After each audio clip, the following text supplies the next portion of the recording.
बच्चों, कैसे हैं आप लोग।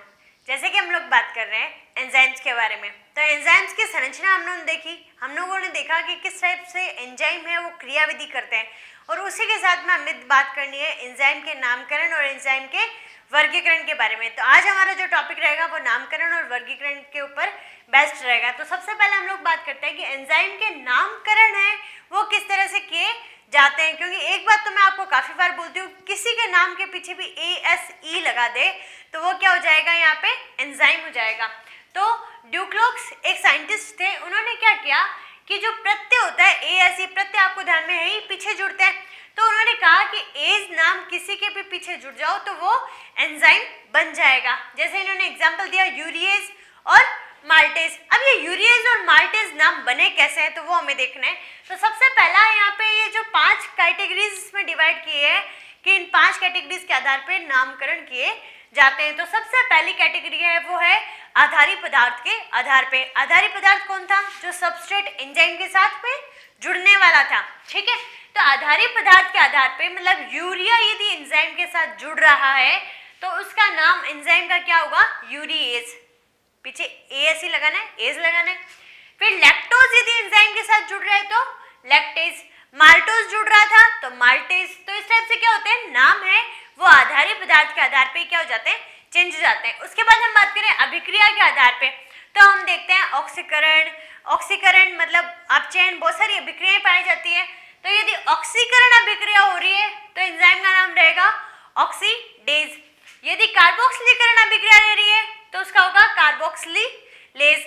और यदि डिहाइड्रीकरण हो रहा है तो डिहाइड्रोजिनेज, ठीक है। तो इस टाइप से नाम है वो चेंज होते रहते हैं अभिक्रियाओं के आधार पे, आधारी पदार्थ के आधार पे। लेकिन हम थर्ड जो बात करने वाले वो आधारी पदार्थ और अभिक्रिया दोनों को मिक्स करके जो एंजाइम का नाम लिखा हुआ है वो देखिए आप कि यहाँ पे मैंने सक्सिनिक अम्ल लिखा है, ठीक है। मैं ज़्यादा डिटेल में नहीं जाऊंगी क्योंकि इस चैप्टर में ज़्यादा डिटेल में चलेगी तो भाई हम 10वें और 11वें चैप्टर में क्या करेंगे, वहाँ पे भी तो हमें यही पढ़नी है, केमिस्ट्री पढ़नी है। तो केमिस्ट्री में आपने ये सारे के सारे नाम सुने हुए हैं, ऑक्सीडेज, डिहाइड्रोजिनेज, ये सारे नाम आपने केमिस्ट्री में वो अच्छे से सुन रखे हैं। यहाँ मैं सिर्फ एंजाइम से क्या रिलेशन है इसका वो समझाने की कोशिश कर रही हूँ।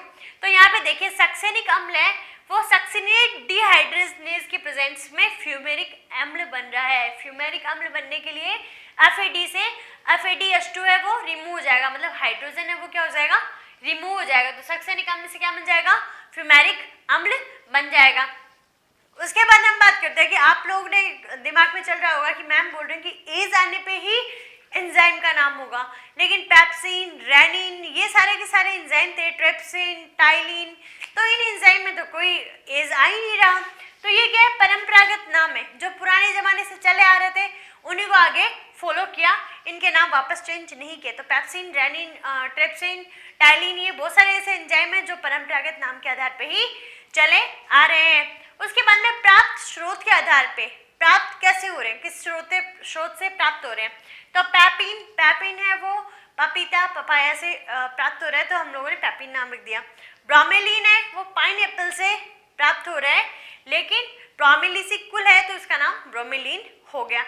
तो इज इट क्लियर, आपको अच्छे से समझ में आ जाना चाहिए कि नामकरण है वो किसके आधार पे किए जाते हैं। यहाँ से क्वेश्चन आना मतलब बहुत ही ज्यादा मुश्किल है बोर्ड लेवल पे, ठीक है। लेकिन ये चीज़ आपको समझनी इसलिए जरूरी है, आपके सिलेबस में भी इसलिए नहीं कटवाई गई कि ये चीज़ आपको समझ में आई भी होगी कि किस तरह से अभिक्रियाएं होती है, किस तरह से एंजाइम के नाम होते हैं। तो आपको 10th और 11th चैप्टर है वो समझने के लिए बहुत ही ज़्यादा इजी रहेगा। तो आपको ये चीज़ें हैं वो पढ़नी अच्छे से ही हैं। यदि आपको कोई चीज़ नहीं समझ में आती तो हमें वो कमेंट कर सकते हैं। जो भी आपके इसके एक्स्ट्रा नोट्स होंगे, ठीक है, तो वो मैं आपको टेलीग्राम पे प्रोवाइड करवा दूंगी। तो आप टेलीग्राम पे जाके मेरा चैनल है वो सब्सक्राइब कर सकते हैं। वहाँ पे आपको चैनल पे ये सारे के सारे नोट्स और ये इमेजेस हैं जो बोर्ड इमेजेस है वो आपको मिल जाएगी। तो आपको नामकरण समझ में आ गया होगा। नामकरण समझ में आ गया तो क्लासिफिकेशन को समझना चुटकियों का खेल है। किस तरह से देखिए कि जो क्लासिफिकेशन और नामकरण है वो एक संस्थान के थ्रू फॉलो किए गए थे। वो कौन सी संस्थान है?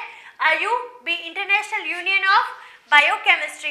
जैव रासायनिक पढ़ेंगे आप, बायोकेमिस्ट्री पढ़ेंगे, बायोमोलिक्यूल्स पढ़ेंगे, तो उसी चैप्टर्स में ये एंजाइम है वो इंक्लूड किया हुआ है, इसलिए इसको इंटरनेशनल यूनियन ऑफ बायोकेमिस्ट्री है वो कहा गया है, क्योंकि हम केमिस्ट्री पढ़ रहे हैं और हमारी केमिस्ट्री पढ़ रहे हैं, तो हम लोग बायोकेमिस्ट्री को स्टडी कर रहे हैं, ठीक है। तो उसमें आपको ये 6 एंजाइम देखने के लिए मिलेंगे। अब ये 6 एंजाइम कौन से हुए? सबसे पहला ऑक्सीरिडक्टेज, ऑक्सीरिडक्टेज ऑक्सीडेशन और रिडक्शन, ऑक्सीकरण और अपचयन, मतलब ऑक्सीकरण और अपचयन दोनों रिएक्शन हो रही है, उसमें कौन सा रहेगा? ऑक्सीरिडक्टेज एंजाइम रहेगा। ऑक्सीडेज की बात करें तो साइटोक्रोम ऑक्सीडेज Cu, फिर रिडक्टेज की बात करें तो nitrate reductase MO, nitrogenase enzyme में हम लोग एमओ को यूज कर रहे थे। फिर डिहाइड्रोजनेज में अभी हम लोगों ने पढ़ा ही सक्सिनेट डिहाइड्रोजनेज, तो इस टाइप से आपको इसका यूज है वो करना है, ठीक है। उसके बाद हम बात करें ट्रांसफेरेज की, तो ट्रांसफर करना किसी चीज को, ट्रांसफेरेज का मतलब एक जगह से दूसरी जगह ग्रुप है वो ट्रांसफर कर देना। तो यहाँ पे इन्होंने क्या किया, एक समूह को स्थानांतरित, तो आपको डिटेल है वो मैं आपको उसमें भेज दूंगी, बाकी आपको समझने के लिए इतना इनफ है। तो ग्लूकोज प्लस एटीपी को यूज किया, तो एटीपी ने अपना एक फॉस्फेट आयन ग्लूकोज को दे दिया और एटीपी है वो एडीपी हो गया, एडिनोसिन ट्राइफॉस्फेट था वो एडिनोसिन डाइफॉस्फेट रह गया। तो किस तरह से रहा, ग्लूकोज 6 फॉस्फेट 6 कार्बन पे क्या जुड़ गया, फॉस्फेट जुड़ गया और एडीपी है वो अपना फ्री हो गया। उसके बाद हम लोग बात करने वाले हैं हाइड्रोलाइगेज के बारे में। अब हाइड्रोलाइगेज क्या है कि जिसमें H2 की उपस्थिति में किसी बंध को तोड़ा जाता है। अब कैसे तोड़ा जाएगा, यहाँ पे देखिए C12H22O11 को H2O से जो तोड़ दिया। मेरी केमिस्ट्री को इतनी खास नहीं है कि भाई मैं केमिस्ट्री को एकदम वो केमिस्ट्री वाले फ्लो में पढ़ाऊं, ठीक है। यहाँ पे देखिए कि यहाँ पे जो ये संरचना है इसको H2O से ग्लूकोज और फ्रक्टोज में तोड़ दिया। अब आपको ये ध्यान में है कि ग्लूकोज और फ्रक्टोज का फॉर्मूला C6H12O6 ही होता है, लेकिन इसकी संरचना है वो अलग होती है। अब संरचना अलग होगी तो इनको आइसोमर कहेंगे। आइसोमर को हिंदी में क्या कहा जाता है, समावयवी कहा जाता है। तो आपको अगली चीज भी समझ में आ जाएगी कि आइसोमरेज है, तो आइसोमरेज में क्या होता है कि प्रकाशिक बोलो चाहे ज्यामिति बोलो, यदि इस तरह का कोई समावयवी है तो वो अपनी संरचना चेंज कर रहा है, तो उसके लिए क्या पाया जा रहा है, यहाँ आइसोमरेज एंजाइम पाया जा रहा है। ग्लूकोज यदि फ्रक्टोज चेंज हो रहा है, फ्रक्टोज यदि ग्लूकोज में चेंज हो रहा है, तो आपको ये चीज है वो अच्छे से समझनी है। थ्योरी में आपको टेलीग्राम पे प्रोवाइड करवा दूंगी, ठीक है।